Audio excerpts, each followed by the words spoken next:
And amidst all this, there was a detail that nobody really talked about. The yellow jersey you know today didn't exist. Brazil played in white, and the 18-year-old boy who created the most famous jersey in world football was a Uruguayan supporter. Say until the end, because the 1950 World Cup was much stranger and much more fascinating than Maracanã Stadium lets on. Before any ball rolled, there was an urgent question: where to play? Brazil had been chosen as the host of the 1950 World Cup without competition or voting. Brazil was the only candidate country. World War II had devastated Europe and no one else was capable of organizing an event of that magnitude. And then the rush began. The Maracanã was designed to be the largest stadium in the world, with a capacity of 155,000 people. But construction started too late. Colonel Herculano Gomes, the engineer responsible for the project, even lived on the construction site, leaving his wife and son at home and sleeping among the concrete and iron to try to meet the schedule. He couldn't.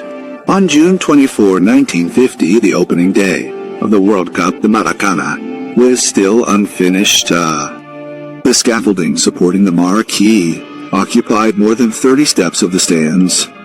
The fans who went to see Brazil and Mexico watched the match mixed with construction materials, clinging to iron beams with bars in front of their faces. The world's grandest stadium sold only 81,000 tickets that afternoon, as a quarter of the main section was blocked by scaffolding. And if the stadium was already like that before the World Cup started, what happened during the games will surprise you even more. Before getting into what Vasco represented for that team, 3 stories that most people have never heard of. The first happened in Porto Alegre, at the Eucalipto Stadium, home of Internacional at that time. Mexico and Switzerland needed to play, but when the two teams arrived at the locker room, they discovered a problem.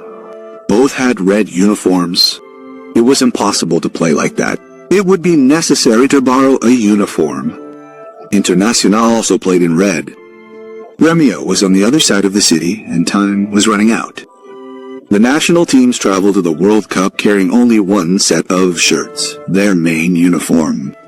If there was a color clash with the opponent, the problem was solved on the spot, usually by drawing lots.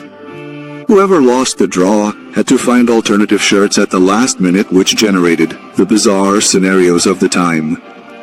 Then, someone remembered that there was a club near the stadium that played in blue and white, Cruzeiro Gaucho. The shirts were borrowed. A draw decided who would have to change clothes.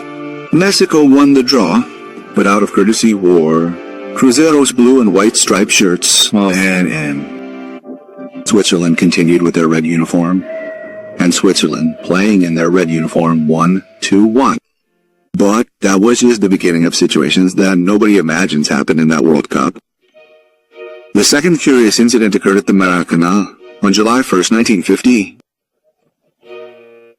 Rashkom, the Yugoslavian star and one of the best players of that World Cup, climbed the steps of the locker room stairs and hit his head on the tunnel cover. The delegation's doctors gave the athlete 2 surgical stitches to stop the immediate bleeding. They applied a quick bandage and a protective bandage. He even covered the bandage with a beret, as the rules of the time did not allow substitutions under any circumstances, since he had already signed the match report. Yugoslavia had to start the game with 10 players. And while Mitic was still being stitched up in the locker room, Ademir scored for Brazil in the 4th minute. When Mitic finally entered the field, 20 minutes later, with his head bandaged and stained with blood, the damage was already done. Brazil 2-0 on the final score. The third interesting fact involves the biggest upset of that World Cup, and it's not the Maracanazo. In the same tournament, the United States team faced England, the inventors of football, absolute favorites, and won 1-0. The goal was scored by Joe Gatens, a young man born in Haiti who had gone to New York to study, but who at the time of the World Cup worked as a dishwasher and played semi-professionally. He didn't even have official American citizenship. England had confirmed its presence with a simple telegram to FIFA. Their qualification seemed so certain that the English barely took the tournament seriously. They were eliminated. Now let's get to what matters most for this video. The coach of the Brazilian national team in 1950 was Flávio Costa, the same Flávio Costa who had built the famous expressive victory at Vasco da Gama. The same one who had developed a tactical scheme that was a precursor to the 4-2-4. He simply took the teamwork, structure, and philosophy of Vasco and transferred it to the national team. The players called out from the club: number 8, Barbosa, starting goalkeeper; Augusto, starting defender and captain of Brazil; Danilo; Alim, starting midfielder; Ademir de Menezes, nicknamed Queada, starting striker and top scorer of the World Cup with 9 goals; Chico, starting striker; Maneca, starting striker; Elito Amparo, and Alfredo the First. Substitutes: Hedo and Alfredo the First. Substitutes. In 3 games of the competition against Mexico, Yugoslavia, and Sweden, Brazil fielded 6 Vasco starters at the same time. In the final against Uruguay, there were 5 starters as Maneca had been injured against Spain. And the numbers speak for themselves. Brazil scored 22 goals throughout the World Cup. 15 of those goals were scored by Vasco players. In the 7-1 thrashing of Sweden, which remains Brazil's biggest victory in a World Cup, all 7 goals were scored by Vasco players. Ademir with 4, Chico with 2, and Maneca with 1. That team wasn't just influenced by Vasco. It was largely Vasco itself playing with its traditional black sash and white shirt. Ooh. White shirt? And that's where this story takes a turn that almost nobody knows. In May 1950, 2 months before the Maracanã, Brazil had faced Uruguay 3 times in the Rio Branco Cup.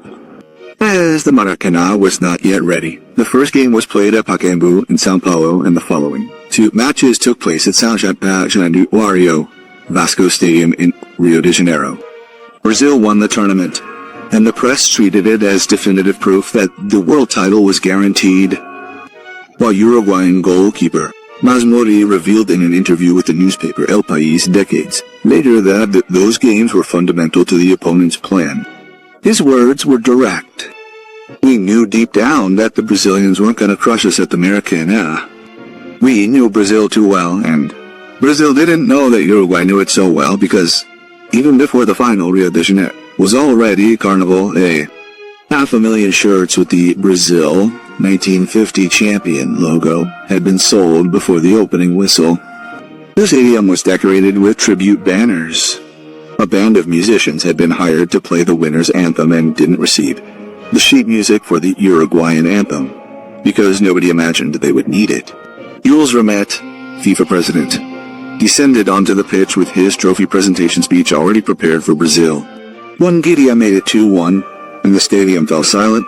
Rimet emerged from the tunnel and found himself facing 200,000 people in absolute silence. And what happened to the white shirt after that silence is one of the most ironic stories in world football. The Maracanazo didn't just destroy a dream, it destroyed a uniform. The white shirt, which the Brazilian national team had worn as its main uniform since 1914, 33 years, was considered by the CBD, Brazilian Football Confederation Board, as a cursed garment devoid of patriotism, a mark of a defeat the country no longer wanted to see. But here's the detail the myth hides. The ban was never absolute. Just 2 years after the Maracanã in 1952, Brazil wore the white shirt again at the Pan American Championship in Santiago and beat Uruguay 4-2. Yes, with the same shirt against the same opponent. In 2004, to celebrate FIFA's centenary, Brazil took to the field in Paris against France, wearing an exact replica of the 1914 Cannes model. The game ended goalless, and in 2019 at the Copa America held in Brazil, the CBF launched a commemorative white shirt in honor of the 100th anniversary of the first South American title. Brazil debuted wearing it against Bolivia, winning 3-0. Coutinho scored twice, and the white was never permanent, loading to above band. It was transformed into a myth. And myths in football are often more powerful than reality. But the most ironic story of all is yet to come. Because the placed The white one had a secret that Brazil took decades to discover. In 1953, the Correio da Manhã newspaper organized a national contest with the support of the CBD. The mission was to create a new uniform for the Brazilian national team. The only rule was to mandatorily use the 4 colors of the flag: yellow, green, blue, and white. Well, then people submitted proposals. The winner was an 18-year-old named Aldir Garcia Schley, a designer, who worked for a newspaper in Pelotas, Rio Grande do Sul. He made more than 100 sketches before arriving at the final model. As a prize, he received the equivalent of $20,000 and an internship at Correio da Manhã. The yellow jersey officially debuted at the 1954 World Cup in Switzerland. Aldir Garcia Schley passed away in 2018 at the age of 83 after a battle with cancer. The day after his death, in an impressive coincidence of fate, Brazil and Uruguay were playing a friendly match in London. The Brazilian players entered the field with a minute of silence in his honor, but there was an irony that took decades to be openly revealed. Aldir Garcia Schley was born in Jaguarão, a city on the exact border between Brazil and Uruguay. He grew up hearing both languages, admiring both cultures, and openly declared himself a fan of the Uruguayan national team. The man who created the most famous jersey in world football supported the country that had destroyed the previous jersey. He himself said in an interview years later, "Creating that jersey was the biggest accident of my life." The 1950 World Cup is remembered for the Maracanã, but it was much more than that. It was the World Cup of an unfinished stadium, of a borrowed uniform, of a bloodied star player entering the game after it had already started, of the biggest upset in history, which wasn't Brazil losing to Uruguay, but England losing, with a goal from a Haitian student without Americanship. It was the World Cup of Vasco da Gama, the club that provided the coach, the tactics, 6 simultaneous starters, and 15 of the 22 goals of the most offensive team Brazil has ever fielded. It was the World Cup that transformed a white shirt into a symbol of defeat, even though it was never truly banned Iad. And it was the World Cup where Nador accidentally created the most recognized symbol in world football, designed by a gaucho from the border region who supported Uruguay and called his own creation an accident. The yellow jersey was born from a defeat, and that's why it means what it means. If this video made you see that World Cup in a different way, subscribe to the channel and turn on notifications. And don't forget to hype the video.